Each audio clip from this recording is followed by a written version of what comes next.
Senhoras e senhores, acabou de acontecer o sorteio da Copa do Brasil. Vamos comentar quem é que deu sorte, quem é que se saiu bem aqui, vai decidir jogo em casa, pegou time fraco, e quem deu azar ficou bom e ruim pra quem? O seu time deu sorte? Vamos lá, agora, quartas de final de Copa do Brasil, só restam 8 times, o Vasco, que eu tô aqui com a camisa, é um deles, mas a gente não começa falando de Vasco, a gente começa em um confronto que tem tudo pra ser meio ruim, pelo menos de qualidade técnica, porque a gente tá falando de Corinthians e Juventude. O Juventude não tá tão mal no campeonato, mas o Corinthians tá. E o Corinthians agora, ele enfrenta uma realidade meio confusa, que eu quero saber a opinião do torcedor. Porque assim, neste exato momento, o time de Itaquera está na zona de rebaixamento, e isso não quer dizer que ele vai ser rebaixado, mas por enquanto, se o campeonato acabasse hoje, ele estaria sendo rebaixado. E aqui a gente entra naquela dúvida assim, vale a pena pro Corinthians focar na Copa do Brasil? Assim, sendo bem sincero, por mais que o Juventude no Brasileirão esteja melhor do que o Corinthians, eu acho que o Juventude era o adversário ali que quase todo mundo queria, tá ligado? Ninguém ia ficar puto porque, nossa, dei azar, meu time pegou o Juventude. Vamos ser bem sinceros, a realidade é essa, apesar de que, se você olha pra tabela, o Corinthians é o time mais fraco na tabela do Brasileirão. Eu acho que aqui é o seguinte, o Corinthians, além do próprio Brasileiro, onde ele briga pra não cair, a gente tem que lembrar que ele também tá, pelo menos por enquanto, na Sul-Americana. Então já são 2 campeonatos, com esse aqui 3. Ficar focando na Copa do Brasil é algo bom? Porque pode ser que sim, se você não cai, e além de você não cair, você ganha a Copa do Brasil, termina o ano no saldo positivo. Porém, se você cai, mas chegou, sei lá, na semi, na final, não adianta nada, tá ligado? Então, assim, é uma coisa realmente confusa. Eu não sou a pessoa ideal pra falar, nossa, o que é melhor pro Corinthians? O que o torcedor quer? Se você aí que tá vendo esse vídeo torce pro Corinthians, sinta-se à vontade de falar, pô, eu preferiria que aconteceria isso, que acontecesse isso ou aquilo e tal. Comenta aqui. Eu acho que, assim, é um jogo que os dois podem passar. Eu acho que não tem nenhum amplo favoritismo aqui, tá ligado? O Juventude, cara, principalmente em casa, tem se mostrado um time pra lá de chatinho no Campeonato Brasileiro. Ganhou de alguns times da parte de cima, ganhou do meu time, inclusive, ganhou de 2-0 lá.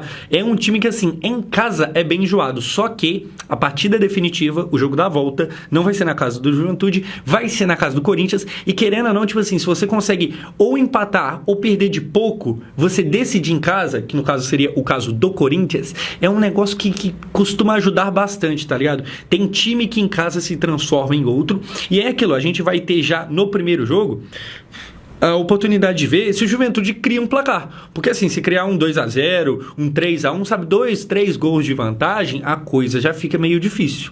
Aí você já entra ainda mais na discussão de vale a pena focar pra caramba na Copa do Brasil, sendo que no Brasileiro tá acontecendo isso, e na Sul-Americana aquilo. Enfim, vamos ver. Você aí, quem você acha que passa desse confronto? É um jogo de pessoas, de times que estão na parte de baixo, e aí o próximo confronto é o contrário disso. A gente sai de falar de rebaixamento pra falar de uma galera que tá brigando por Libertadores.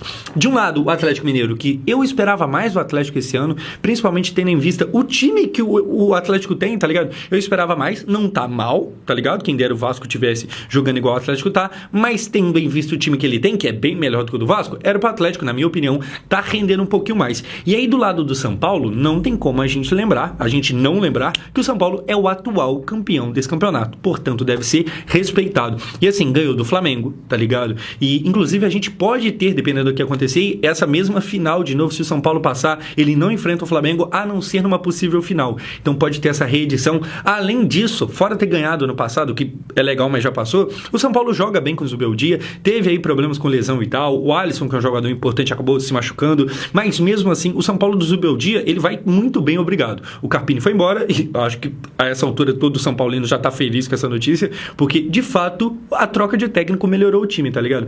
Assim, tem que ver o que o Atlético também vai querer. Aliás, os dois estão vivos na Libertadores, né? Então a gente tem que ver aqui o que vai acontecer. O Atlético tá realmente vivo?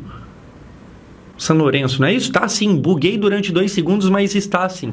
Então assim, até que aconteça lá, algumas coisas ainda podem acontecer, vai passar água debaixo dessa ponte e algumas coisas podem mudar. O jogo definitivo é na Arena do Galo, ou melhor, é em Minas Gerais. É só isso que dá pra saber. Pra quem não tá acompanhando a treta, o Paulinho, jogador do Atlético, chegou a falar que ele preferiria jogar ou no Independência ou no Mineirão, porque ninguém tá aguentando o mau gramado da Arena MRV. Então assim, a gente não sabe se vai ser na Arena MRV, o que sabe é que vai ser mando de campo do Atlético Mineiro. Então, assim, vai ser aqui em Minas Gerais, o São Paulo joga o primeiro jogo dentro e depois fora. Então, assim, tem essa certa vantagenzinha, assim. Só que, assim, ainda bem, vantagem de jogar dentro e fora de campo, dentro e fora de casa, ela cai por terra quando você, no primeiro jogo, vai lá e mete 2, 3 gols. Aí a coisa toda muda, tá ligado? Mas é um jogo complicado e eu, se fosse pra chutar aqui, eu acho que eu vou de São Paulo nessa brincadeira. Tem alguma certeza do que eu tô falando? Não tenho, mas eu acho que eu vou de São Paulo. Gostaria de saber a opinião dos senhores aí.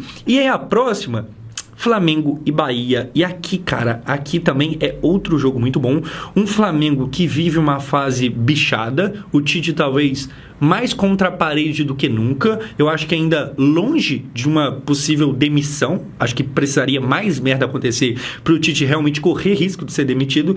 Mas a coisa não tá legal. Não é um cenário onde tá todo mundo, nossa, que grande treinador. Muito pelo contrário. Acabou de tomar recentemente uma goleada pro Botafogo. Então tá sim um pouco pressionado. O Flamengo, não o Tite, mas o Flamengo foi finalista no passado e perdeu, inclusive perdeu os jogos. Tipo assim, não ganhou nem ida nem volta, né? O Flamengo chega pressionado para esse jogo. E aí, o Bahia, em contraponto, o Bahia faz mais um ano bom, talvez dava pra estar um pouquinho melhor, mas não chega a estar mal, tá ligado? E o Bahia, cara, eliminou o Botafogo.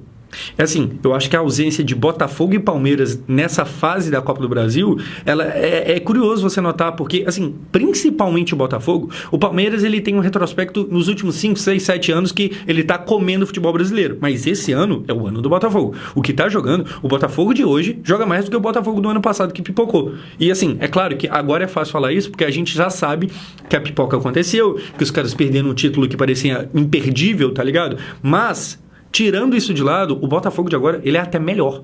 Não só por causa da pipoca e tal, tipo, o time é melhor, ele joga de uma forma diferente, ele tem técnico, porque ano passado, a essa altura do campeonato, o Botafogo já tava naquela bagunça de o Luiz Castro foi embora, quem é que vem, chega e não fica e tal. Não é esse mais o caso, o Botafogo tá bem, tá ajustado. E por que eu tô falando do Bootfire? Porque o Bahia tirou ele. Então, assim, a gente tem que respeitar isso aí. No caso do Flamengo, o Flamengo decide em casa no Maracanã. O jogo da volta é no Maracanã, então fica um pouco melhor aqui, a depender do que vai acontecer. Cara, eu tô curioso pra ver. Se o Flamengo passar na Copa do Brasil, a coisa ainda fica legal, porque assim, se eliminar o Bahia, o chaveamento tá bem tranquilo pro Flamengo. Se eliminar o Bahia, que não é um adversário fraco, o Bahia que agora tem até o Lúcio Rodrigues, que inclusive já fez gol e tal, que é um baita jogador, que o Palmeiras queria, que o Vasco queria, que o Bahia conseguiu, através, é claro, do Grupo City, que tem toda aquela questão de talvez depois vai lá pra Europa, tá ligado? Mas enfim, o Flamengo tem que conseguir tirar o Bahia, o que não vai ser fácil. Se conseguir, aí a gente já fala. Agora, chegando no meu time, Vasco e Atlético Paranaense. Nesse ano, os dois já se enfrentaram, o Vasco perdeu, foi aquele jogo de 1-0 que o Hugo Moura puxou a camisa do cara, abraçou, foi expulso, fez uma cagada toda, o Vasco perdeu na bobeira, tá ligado? Enfim, Vasco e Atlético Paranaense. Curiosidade, em 2011, quando o Vasco ganhou a Copa do Brasil pela primeira e por enquanto única vez, justamente nas quartas, igualzinho agora, o Vasco pegou quem? Exatamente o Atlético Paranaense, igualzinho agora. Só não vê quem não quer, hein? Tá tudo aí, ó, o spoiler tá dado. Enfim, Vasco e Atlético Paranaense, dava pra ser pior. Tinha muita gente, eu vi pelo menos algumas pessoas falando, pô, eu quero logo enfrentar o Flamengo. Eu vi vascaíno falando, não, tô confiante, eu quero logo enfrentar o Flamengo e tal. Eu, sinceramente, não tava muito por aí, não. Por mais que o Flamengo não vive lá o seu melhor momento e tal, tá meio muvucado, tá com alguns problemas e tal, eu tenho um pouquinho de medo. Se puder levar pra depois, deixa o Flamengo pra depois, eu gostaria de levar. E foi isso que aconteceu. O Atlético Paranaense tá longe de ser um time fácil, até porque, assim, a essa altura do campeonato, já quartas de final, não tem facilidade, tá ligado? Não tem mais nada que seja fácil. E assim, na verdade, pro Vasco, na Copa do Brasil, não teve coisa fácil em momento nenhum, porque o Vasco quase caiu, sei lá, por Água Santa, tá ligado? Por Água Santa, o Vasco teve que fazer gol no final, que não sei o quê. Então, assim, nunca teve momento fácil. Dito isso, como eu falei, eu acho que dá pra ter sido pior sim. A gente poderia ter pegado, por exemplo, o Flamengo. Eu acho que o Flamengo seria pior, tá ligado? Eu acho que, assim, até o São Paulo seria pior, porque, enfim, jogou bem ano passado, tem jogado bem de novo. O Atlético Paranaense é um time time que dá pra gente facilmente eliminar? Não, mas dá pra imaginar. Até porque, voltando à tabela do Campeonato Brasileiro, ele tá só uma posição acima da gente. Então, assim, obviamente, gente, não entenda isso aqui que eu tô falando como soberba, tá ligado? Porque senão, talvez vai ter aqui algum torcedor do Furacão que vai ver isso aí e vai falar, ah lá, o cara tá feliz que pegou nós. Não é o caso, mas eu acho que dá pra gente concordar, assim, que existiam cenários piores pro Vasco. Você quer um jogo bem aberto, o Vasco pode muito bem ser eliminado jogando mal os 2 jogos, eu não duvido nada, tá ligado? Mas existe conversa aqui. Eu acho que tá aberta a coisa. E quem joga a partida definitiva em casa, quem vai ter essa vantagem? Não é o Vasco da Gama. A gente faz o primeiro jogo em São Januário e aí é aquilo, tem que aproveitar o primeiro jogo para fazer o que dá para fazer. É assim, nem que seja 1 gol de vantagem, mas o ideal